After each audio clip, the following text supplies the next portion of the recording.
ശാന്തി. ജീവിതത്തിൽ ലക്ഷ്യം നേടണമെങ്കിൽ ഒരു മനുഷ്യന് അനിവാര്യമായി വേണ്ടതായിട്ടൊരു ഗുണമാണ് സമർപ്പണം എന്ന് പറയുന്നത്.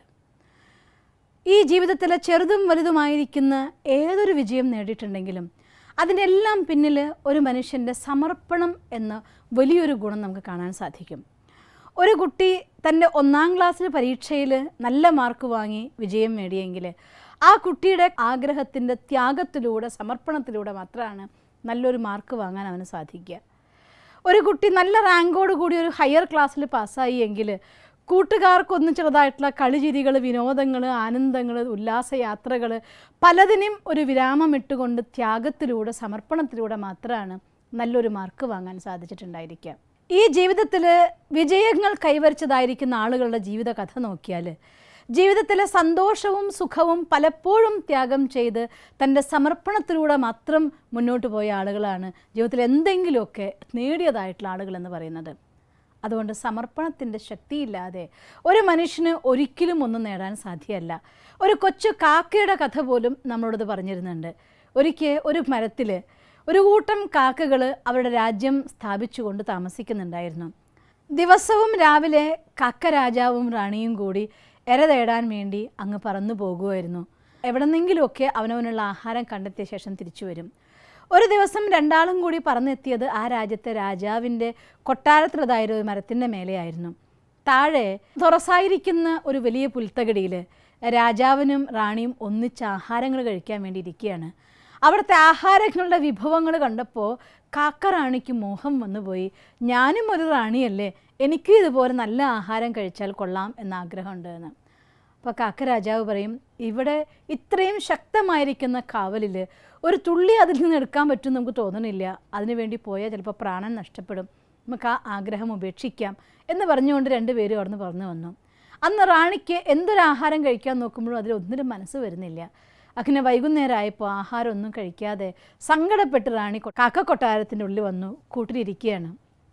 റാണിയുടെ കണ്ണിൽ നിന്ന് ആ ആഹാരം കിട്ടാത്തതിൻ്റെ സങ്കടത്തിൻ്റെ വേദനയുടെ ഭാവം കണ്ടപ്പോൾ അവിടുത്തെ സേനാധിപതി ചോദിക്കുകയാണ്, എന്തു പറ്റി രാജൻ, റാണി വളരെ ദുഃഖിയായി കാണുന്നല്ലോ എന്ന്.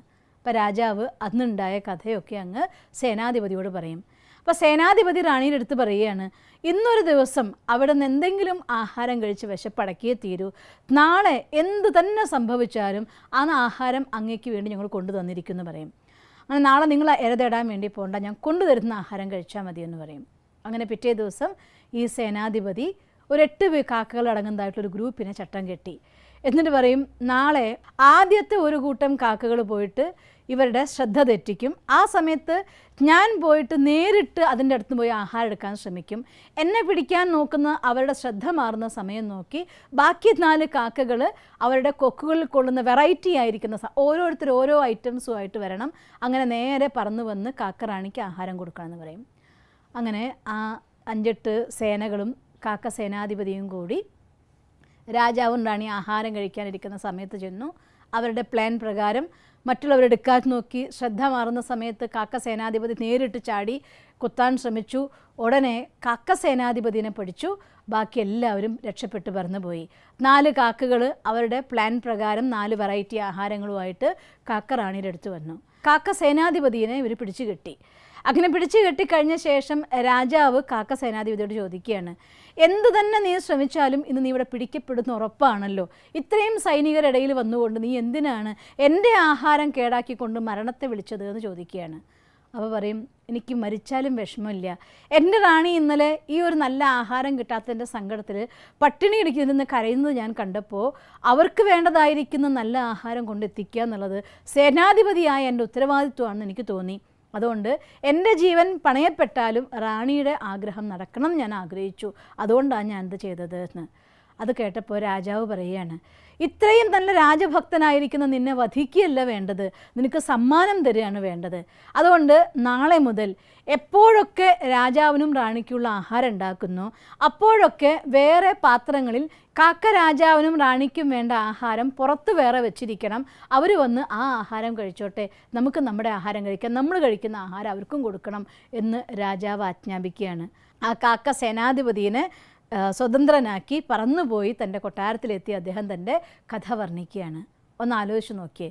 തൻ്റെ റാണിക്ക് ഒരു ഇഷ്ടമുള്ള ആഹാരം കഴിപ്പിക്കാൻ വേണ്ടി തൻ്റെ പ്രാണൻ ത്യജിക്കാൻ പോലും ആ കാക്ക തയ്യാറായി.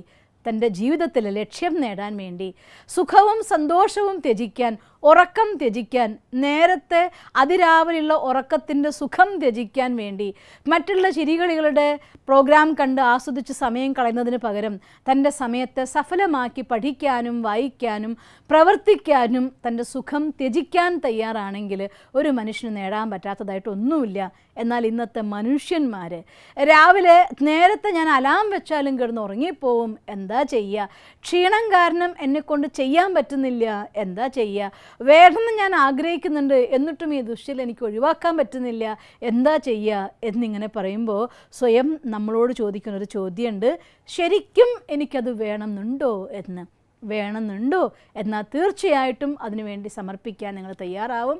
അങ്ങനെ സമർപ്പിക്കാൻ വേണ്ടി തയ്യാറാകുമെങ്കിൽ തൻ്റെ സുഖം, തൻ്റെ സുഖനിദ്ര, തൻ്റെ ആർഭാടങ്ങളെ, തൻ്റെ ആസ്വാദനങ്ങളുടെ ഉപയോഗിക്കുന്നതായിട്ടുള്ള സമയത്തിൻ്റെ അളവ് കുറയ്ക്കാമെങ്കിൽ ഏതൊരു കാര്യത്തിന് വേണ്ട സമയവും നിങ്ങൾക്ക് കണ്ടെത്താനാകും. ടൈം ഒരിക്കലും നമുക്ക് ജനറേറ്റ് ചെയ്യാൻ പറ്റില്ല, പക്ഷേ ടൈമിനെ മാനേജ് ചെയ്യാൻ നിങ്ങൾക്ക് സാധിക്കും. അതിന് വേണ്ടതായിരിക്കുന്ന സമർപ്പണത്തിന് വേണ്ടി നിങ്ങൾ തയ്യാറാകും. എന്നാൽ ജീവിതം നിങ്ങൾക്ക് സന്തോഷദായകമായിരിക്കും, സദാ സുഖദായിയായി മാറും. എപ്പോഴും ത്യാഗത്തിൻ്റെ ഫലം ഭാഗ്യമാണ്. ആ ത്യാഗം ചെയ്യാൻ നമ്മൾ തയ്യാറാണോ, ഭാഗ്യം നമ്മളെ തേടിയെത്തുന്നതാണ്. അതുകൊണ്ട് അത്തരത്തിൽ ഒരു നല്ല ഭാഗ്യം, നല്ല ജീവിതം നിങ്ങൾക്കുണ്ടാകട്ടെ. അങ്ങനെ ഒരു സമർപ്പണ മനോഭാവത്തോടു കൂടി തൻ്റെ കർമ്മത്തിൽ നിരന്തര പരിശ്രമത്തിലൂടെ ലക്ഷ്യത്തിലെത്താൻ നിങ്ങൾക്കാവട്ടെ എന്ന് ഞാൻ പ്രാർത്ഥിക്കുന്നു. ഓം ശാന്തി. ദിവസം തോറും ജീവിത വിജയങ്ങൾക്ക് വെളിച്ചം വീശുന്ന പുത്തൻ വീഡിയോകൾക്കായി ഞങ്ങളുടെ യൂട്യൂബ് ചാനൽ സബ്സ്ക്രൈബ് ചെയ്യൂ. നോട്ടിഫിക്കേഷൻ ലഭിക്കുന്നതിനായി ബെൽ ഐക്കൺ ക്ലിക്ക് ചെയ്യൂ. ഒപ്പം ഞങ്ങളുടെ ഫേസ്ബുക്ക്, ട്വിറ്റർ, ഇൻസ്റ്റാഗ്രാം പേജുകൾ ഫോളോ ചെയ്യൂ. നന്ദി.